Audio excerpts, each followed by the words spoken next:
Good evening students. आज जो basically हम लोग बात करेंगे, we will be talking about the RNA world. आज किस चीज़ की बात करेंगे? आज जो हम बात करेंगे, will be talking about RNA world. इससे पहले हमने जो चीज़ें पढ़ी है थोड़ा सा उसको रिवाइज कर लेते हैं। हमने आपको दो चीज़ें बताई हैं इससे पहले वाले वीडियो में। एक तो गूगल हाइपोथेसिस, जिसमें मैंने आपको ट्रांसफ़र आरएनए के बारे में बताया था कि उसका जो थर्ड पोजीशन होता है एंटीकोडन साइट का, दैट शोज डिजेनरेसी। तो वो जब मैं आपको अब आरएनए के बारे में पढ़ा रहा हूँ तो यहाँ पर मैं आपको ट्रांसफ़र आरएनए के बारे में बताऊँगा और वहाँ पे आपको क्लियर हो जाएगा कि उसका एंटीकोडन साइट कैसा होता है। उससे आपको जो पीछे मैंने गूगल हाइपोथेसिस बताया है उसको समझने में भी आसानी हो जाएगी। दूसरी बात, इससे पहले उसी पिछले वीडियो में ही मैंने आपको जेनेटिक कोडोन्स बताए थे कि जो इन्फॉर्मेशन डीएनए पे होता है वो कोडोन के फॉर्म में वो आरएनए जो फॉर्म करता है उस पर कोडोन के फॉर्म में वो प्रेजेंट होता है और 3 नाइट्रोजनस बेसेस मिलकर एक कोडोन को फॉर्म करता है जो कि एक एमिनो एसिड के लिए रिस्पॉन्सिबल होता है। इससे पहले जो आपने पढ़ रखा है थोड़ा सा उसको हम रिवाइज कर लेते हैं जिससे कि आपको समझना आसान हो जाएगा। इससे पहले आपने जो प्रोसेस पढ़ा है, एक तो आपने रेप्लिकेशन प्रोसेस पढ़ा। रेप्लिकेशन प्रोसेस में आपने ये पढ़ा कि रेप्लिकेशन प्रोसेस एक ऐसा प्रोसेस होता है जिसमें हम डीएनए से डीएनए फॉर्म करते हैं, मतलब डीएनए का कार्बन कॉपी फॉर्म करते हैं। तो ऐसा कोई प्रोसेस जिसमें carbon copy of DNA is formed, so that particular process is called as a replication। क्योंकि जब एक ऑर्गेनिज्म ग्रो करता है तो नए नए सेल्स बनेंगे और हर सेल्स में जेनेटिक मटेरियल सेम रहना है, तो उसके लिए कार्बन कॉपी का फॉर्म होना ज़रूरी है। और कार्बन कॉपी को फॉर्म करने के लिए जो प्रोसेस रिस्पॉन्सिबल होता है वो है रेप्लिकेशन। अब नेक्स्ट, रेप्लिकेशन के बाद सेंट्रल डॉगमा में जो प्रोसेस था वो था ट्रांसलेशन।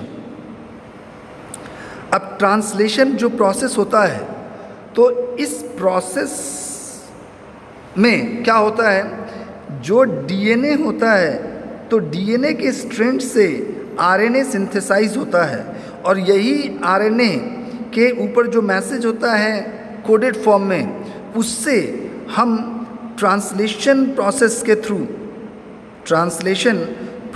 थ्रू प्रोटीन सिंथेसाइज करते हैं या पॉलीपेप्टाइड चेन और पॉलीपेप्टाइड चेन को हम सिंथेसाइज करते हैं, ये काम करते हैं। ठीक है, तो इसमें एक चीज़ क्लियर है कि आरएनए जो होता है that participate in the translation and the information which is present over the RNA that is used for the synthesis of protein और polypeptide chain। तो ये जो RNA synthesize होता है which is carrying the information, ठीक है, for the synthesis of polypeptide। तो RNA कितने तरह के होते हैं, RNA होते क्या हैं, ये सारा कुछ आपको समझने की ज़रूरत है। और इसी के लिए आज जो हम लोग बात करेंगे, we will be talking about the RNA world। RNA का फुल फॉर्म आप लोग सभी को मालूम है, इसके बावजूद भी मैं आपको बता देता हूँ राइबो न्यूक्लिक एसिड। जो डीएनए था डीऑक्सी राइबो न्यूक्लिक एसिड, ये राइबो न्यूक्लिक एसिड, मतलब इसके अंदर जो शुगर होता है वो राइबोज शुगर होता है और जो डीएनए के अंदर होता है वो होता है डीऑक्सी राइबोज शुगर। ये एक बेसिक डिफरेंस है डीएनए और आरएनए के अंदर। ठीक है, तो हम आ रहे हैं आरएनए के ऊपर। सबसे पहले आपको समझना है कि आरएनए होता क्या है। एक बात क्लियर है, जैसे डीएनए है तो डीएनए के बारे में मैंने आपको बहुत डिटेल में पढ़ा रखा है इस चैप्टर में। तो एक चीज़ उसमें मैंने आपको बता रखा है कि वो डबल स्ट्रैंड होता है। वो क्या होता है? डबल स्ट्रैंड होता है। तो जो आरएनए आपका है, आरएनए एक सिंगल स्ट्रैंड स्ट्रक्चर है। आरएनए क्या है? एक सिंगल स्ट्रैंड स्ट्रक्चर है। तो अब सवाल ये है कि हम आरएनए को कैसे एक्सप्लेन करेंगे। आरएनए को एक्सप्लेन करना बहुत ही आसान है। इसे ऐसे हम एक्सप्लेन करेंगे, RNA is a single strand polymer which is consisting of 4 different type of nucleotides. ये क्या है? It is a single strand polymer consisting of 4 different type of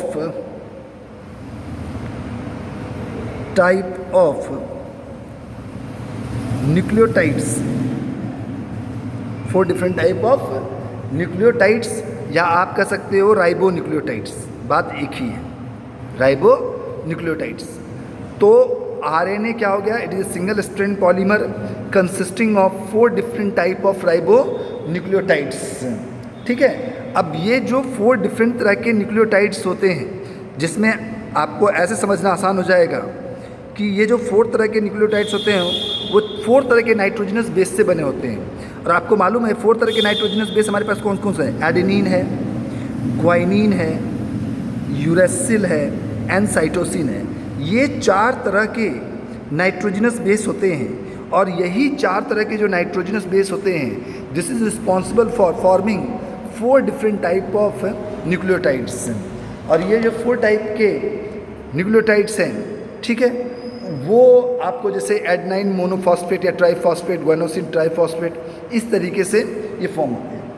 अब सवाल ये है कि एक चीज़ तो हमें क्लियर हो गया कि आरएनए होता क्या है। आरएनए आपको एक चीज़ क्लियर यहाँ पे ये कर दिया कि आरएनए एक सिंगल स्ट्रैंड पॉलीमर है which is consisting of 4 different type of ribo nucleotides. ठीक है, अब सवाल ये है कि ये जो आरएनए होते हैं ये कितने तरह के होते हैं? आरएनए जो होते हैं ये कितने तरह के होते हैं, कितने टाइप्स के होते हैं? आरएनए 3 तरह के बेसिकली होते हैं। कितने तरह के होते हैं? बेसिकली 3 तरह के होते हैं। या तो ये राइबोसोमल आरएनए होगा, या ये मैसेंजर आरएनए होगा, या ये ट्रांसफ़र आरएनए होगा। जो राइबोसोमल आरएनए होता है, जो राइबोसोमल आरएनए होता है, उसे हम स्मॉल आरएनए के थ्रू रिप्रेजेंट करते हैं। जबकि जो मैसेंजर आरएनए होता है, मैसेंजर आरएनए होता है, उसे हम स्मॉल m आरएनए के थ्रू रिप्रेजेंट करते हैं। जबकि जो ट्रांसफ़र आरएनए होता है उसे स्मॉल t आरएनए के थ्रू रिप्रेजेंट करते हैं। तो इससे एक बात क्लियर है कि किस तरीके से हम अलग अलग तरह के आरएनए को रिप्रेजेंट करते हैं, हाँ या नहीं? अब एक बात समझिए, हमें इनके बारे में एक एक करके पढ़ना है। सबसे पहले जो हम बात करेंगे, will be talking about the ribosomal RNA. जो राइबोसोमल आरएनए होता है, it is the most abundant RNA present in an organism. कोई भी ऑर्गेनिज्म होता है उसमें जो 70 to 80% आरएनए होता है, ये राइबोसोमल आरएनए होते हैं। और ये बेसिकली जो टोटल आरएनए हुए जिसका 70 to 80% राइबोसोमल आरएनए फॉर्म करता है। और ये बेसिकली करते क्या हैं? They are responsible for the synthesis of protein. Protein का जो फॉर्मेशन होता है उसमें एक बहुत ही important role ribosomal RNA form करता है। अब सवाल यहाँ पर यह है कि राइबोसोमल आरएनए के बारे में तो आपको क्लियर हो गया कि ये कैसे बनते हैं। अब देखो, जो ट्रांसक्रिप्शन प्रोसेस मैंने आपको पढ़ाया था, तो ट्रांसक्रिप्शन प्रोसेस में मैंने आपको बताया था कि यूकैरियोट के अंदर जो मैसेंजर आरएनए होते हैं वो 3 तरह के होते हैं, ribosomal RNA, messenger RNA and transfer RNA. इन तीनों आरएनए को अलग अलग पॉलीमरेज फॉर्म करता है। जो राइबोसोमल आरएनए होता है उसको ट्रांसक्रिप्शन में जो यूकैरियोटिक सेल्स के अंदर जो पॉलीमरेज सिंथेसाइज करता है वो है आरएनए पॉलीमरेज 1। ठीक है, तो आरएनए पॉलीमरेज को ट्रांसक्रिप्शन प्रोसेस में किसके थ्रू सिंथेसाइज किया जाता है, कितना होता है और ये क्या रोल प्ले करता है, अब आपको ये समझ में आ रहा होगा। ठीक है, और ये यदि हम बात करें कि राइबोसोमल आरएनए के बारे में, तो ये राइबोसोमल आरएनए होता है वो, जैसे मैंने कहा कि प्रोटीन सिंथेसिस में एक इम्पॉर्टेंट रोल प्ले करता है, और प्रोटीन सिंथेसिस हम देखेंगे ट्रांसलेशन प्रोसेस में, तो आपको अभी इसके बारे में काफ़ी चीज़ें मालूम चलेंगी। दूसरी जो नेक्स्ट चीज़ हम बात करेंगे वो हम बात करेंगे मैसेंजर आरएनए की। जो मैसेंजर आरएनए होता है उसको स्मॉल एम आरएनए के थ्रू रिप्रेजेंट करते हैं, और ये जो मैसेंजर आरएनए होता है ये long, simple, straight and uncoiled structure होता है। अनकॉइल्ड स्ट्रक्चर ऑफ आरएनए कह सकते हो। ठीक है, तो मैसेंजर आरएनए क्या हो गया? It's a long, simple, straight and uncoiled RNA which is carrying information. ये क्या करता है? Carry information in coded form, अपने साथ ये इंफॉर्मेशन कैरी करके ला रहा होता है कोडेड फॉर्म में। ठीक है, और स्ट्रेट होगा तो इससे सिंथेसिस करना आसान हो जाएगा। जितना टोटल आरएनए होता है उस टोटल आरएनए का 5 से 7%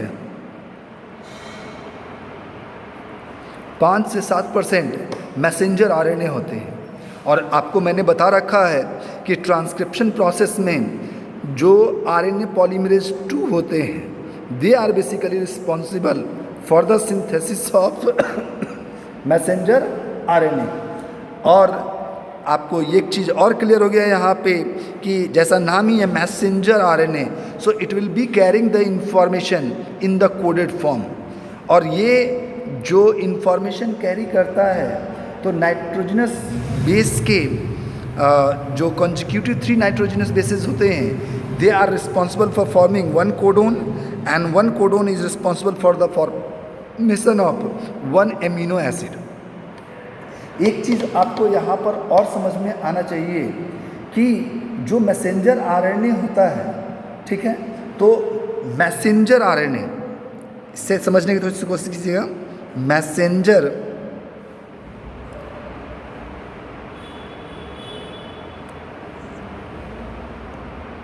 आरएनए, तो जैसा इसमें मैंने आपको कहा कि मैसेंजर आरएनए के बारे में, तो मैसेंजर आरएनए जो होते हैं they are carrying the information.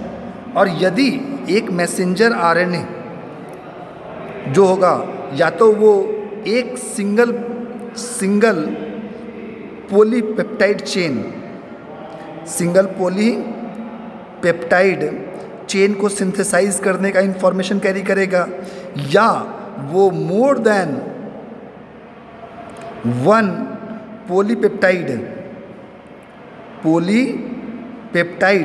Chain को सिंथेसाइज करने का इंफॉर्मेशन कैरी करेगा।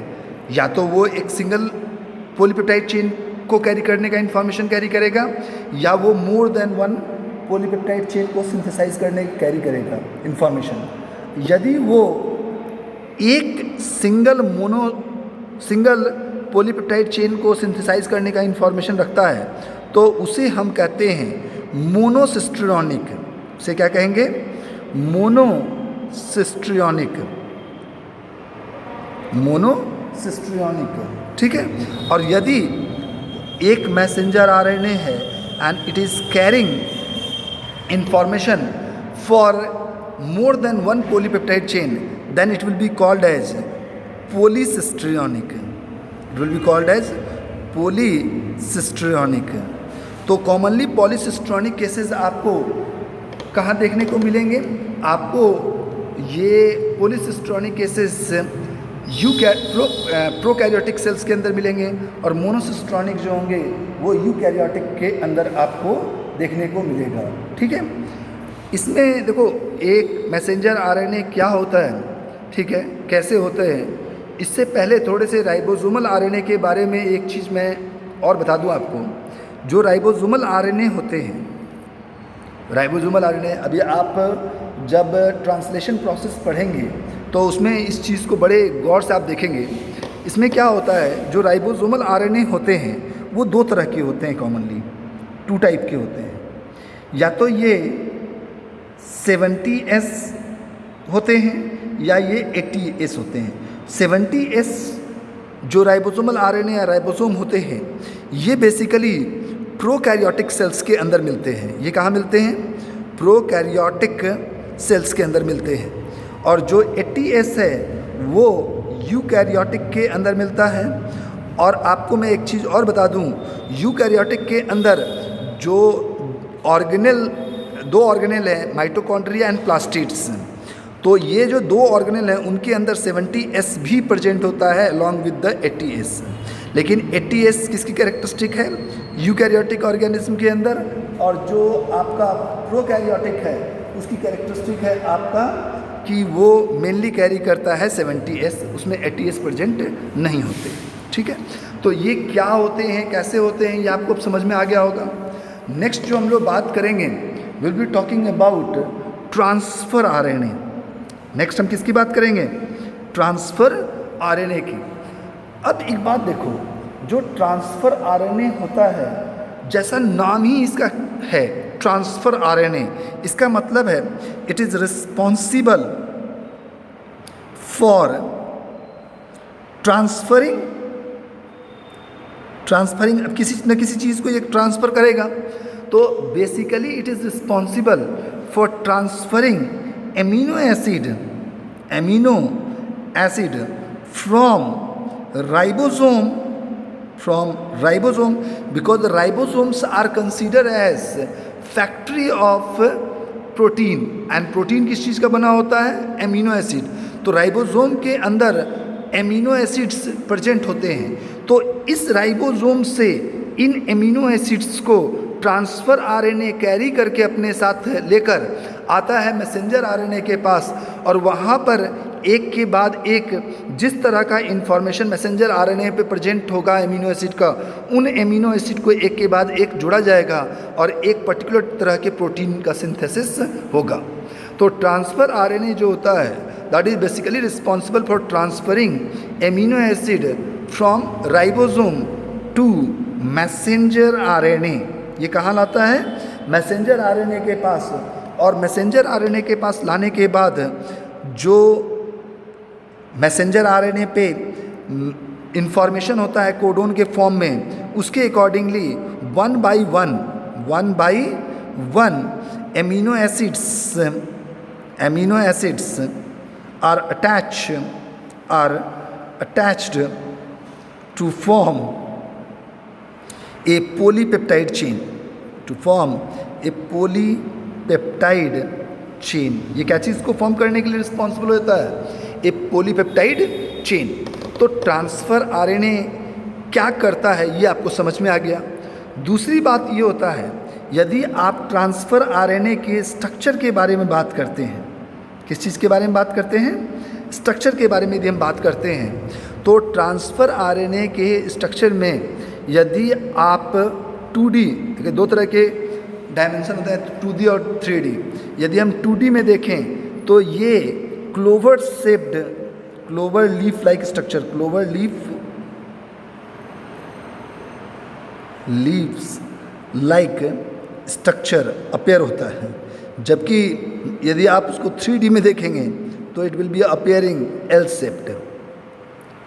ठीक है, तो जो एक्चुअली आपको 3D में कहने का मतलब होता है, जब आप किसी चीज़ को एक्चुअली में देख रहे हैं, नेचर में देख रहे हैं, तो कहाँ पे है लोकेशन, उसका एग्जैक्ट लोकेशन कितनी दूरी पे है, ये सारी चीज़ें आपको 3D से क्लियर हो जाएंगी।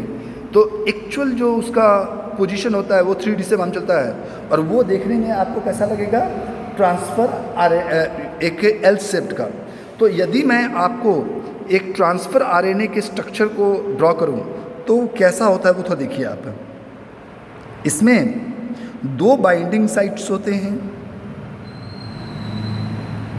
कुछ इस तरीके का स्ट्रक्चर होगा आपका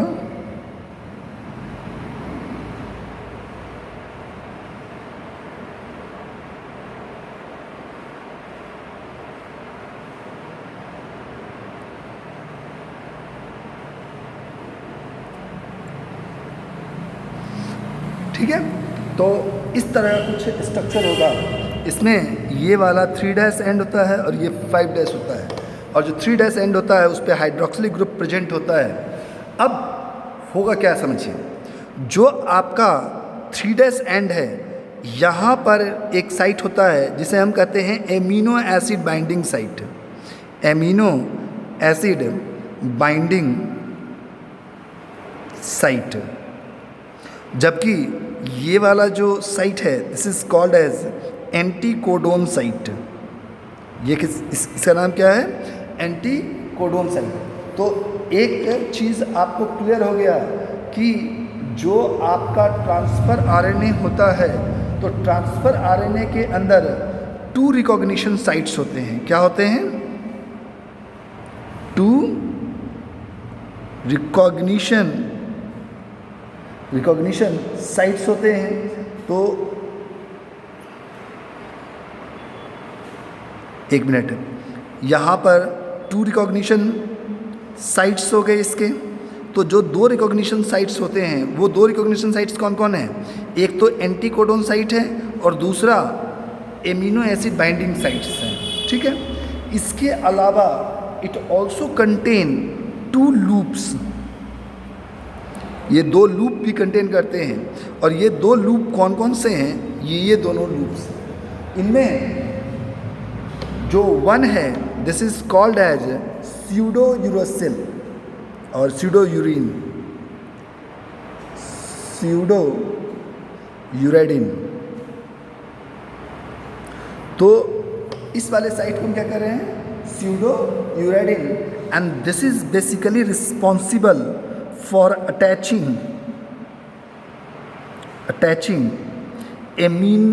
ribosome. This is responsible for what? This is responsible for attaching ribosome. ठीक है। जब प्रोटीन सिंथेसाइज हो रहा होगा तो वहाँ पर जो राइबोसोम्स होते हैं, तो उन राइबोसोम के साथ जो स्यूडो यूरेडिन साइट है वो अटैच होता है और उसके बाद प्रोटीन सिंथेसिस में ये मदद करता है। नेक्स्ट जो आपका दूसरा लूप है which is called as dihydro uridine. ये क्या है? Dihydro uridine. ठीक है। तो जो डाईहाइड्रो यूरेडिन साइट होता है, ठीक है, वो उसका इम्पोर्टेंस क्या है आपको ये समझ में आना चाहिए। डाईहाइड्रो यूरेडिन वो स्ट्रक्चर है और वो प्लेस है which will be providing site for the attachment of enzyme, attachment of enzyme. तो 2 बाइंडिंग साइट हो गया और 2 लूप हो गए। जो बाइंडिंग साइट है ट्रांसफर आरएनए के, वो एमिनो एसिड बाइंडिंग साइट है और एंटीकोडोन साइट है। जबकि जो आपका 2 लूप है वो pseudo uridine and dihydro uridine, ये 2 हैं। और ये दोनों एक राइबोसोम को अटैचमेंट के लिए प्लेस प्रोवाइड करता है, जबकि जो दूसरा होता है that provide place for the attachment of ribosome. तो ये चीज़ें होती हैं। यदि ये ना हो तो फिर जो ट्रांसलेशन प्रोसेस होगा उसमें काफ़ी ज़्यादा दिक्कतें आएंगी। अब इसमें थोड़ा सा एक चीज़ यहाँ पे समझ लीजिए, जो ये एंटीकोडोन साइट होता है, इस पे जो नाइट्रोजनस बेसेस होंगे that will be complementary to messenger RNA. यदि मान लीजिए ये एक मैसेंजर आरएनए है और इस पे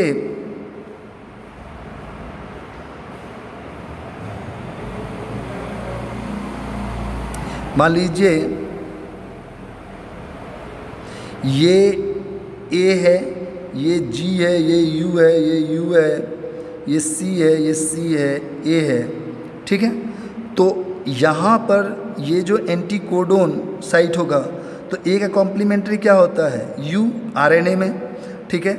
जी का कॉम्प्लीमेंट्री सी और U का G, तो यहाँ पर UCG होगा, तब ये एंटीकोडोन साइट यहाँ पर अटैच होगा। और जो एंटीकोडोन साइट का कॉम्प्लीमेंट्री नाइट्रोजनस बेस का कोडोन बनेगा, वही एमिनो एसिड यहाँ पे अटैच होता है।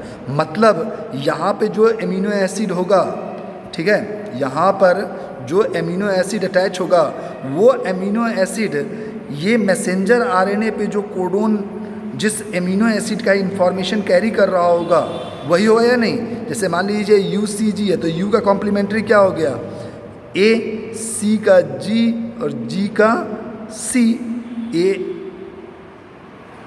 U है, U का A कॉम्प्लीमेंट्री होता है, तो यहाँ पे A होगा, यहाँ पे इसका कॉम्प्लीमेंट्री A होता है, ठीक है। तो ये क्या हो जाएगा, AGC, और ये A है तो ये U आ जाएगा यहाँ पे, तो AGU और AUG जिस भी एमिनो एसिड के लिए रिस्पॉन्सिबल होता है, मतलब ये वाला जो एमिनो एसिड होगा जो मैसेंजर आरएनए पे होगा, वही एमिनो एसिड यहाँ पर एमिनो एसिड बाइंडिंग साइट के पास प्रेजेंट होता है और ये बाइंड करने में इसको मदद करता है। तो इस तरीके से जाकर पूरा का पूरा जो डिफरेंट तरह के आरएनए होते हैं वो होते हैं और डिफरेंट तरह के रोल को प्ले करते हैं ट्रांसलेशन प्रोसेस में। तो जब हम लोग अब नेक्स्ट जो वीडियो मैं आपको भेजूंगा उसमें ट्रांसलेशन प्रोसेस आपको डिस्कस करूंगा, और उस ट्रांसलेशन प्रोसेस में आप देखेंगे कि ये तीनों तरह के आरएनए इन्वॉल्व होते हैं और वो अपना अपना रोल प्ले करते हैं ताकि एक पॉलीपेप्टाइड चेन को या एक प्रोटीन को हम सिंथेसाइज कर सकें, ठीक है। ये जो मैंने इससे पहले वाला जो वीडियो बनाया था उसमें मैंने यही वाला उबल हाइपोथेसिस में समझाया था कि जो थर्ड पोजीशन होता है, ठीक है, जो थर्ड पोजीशन होता है एंटीकोडोन साइट का, तो वो वाला यदि मैच भी नहीं करता है, इसके बावजूद भी वो एक पर्टिकुलर एमिनो एसिड्स को अटैच कर सकता है। इससे जो ट्रांसफ़र आरएनए के टाइप्स होंगे वो कम हो जाएंगे, मतलब कम तरह के आरएनए ट्रांसफ़र आरएनए ज़्यादा तरह के एमिनो एसिड्स को अपने साथ कैरी करके ला सकते हैं। इन सारी बातों को हम लोग जो नेक्स्ट प्रोसेस ट्रांसलेशन प्रोसेस पढ़ेंगे उसमें देखेंगे, ठीक है। तो यहाँ तक आरएनए क्या होता है, आरएनए कितने तरह के होते हैं, कहाँ पर क्या रोल प्ले करता है, ये अब आपको समझ में आ रहा होगा, ठीक है।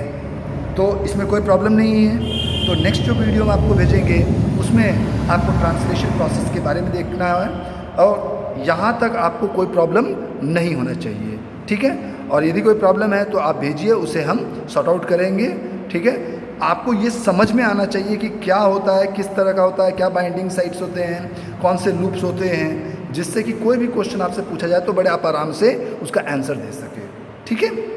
तो यहीं पर हम अपना इस वीडियो को ख़त्म करते हैं। नेक्स्ट वीडियो में मैं आपको ट्रांसलेशन प्रोसेस के बारे में बात करूँगा, ठीक है। Thank you.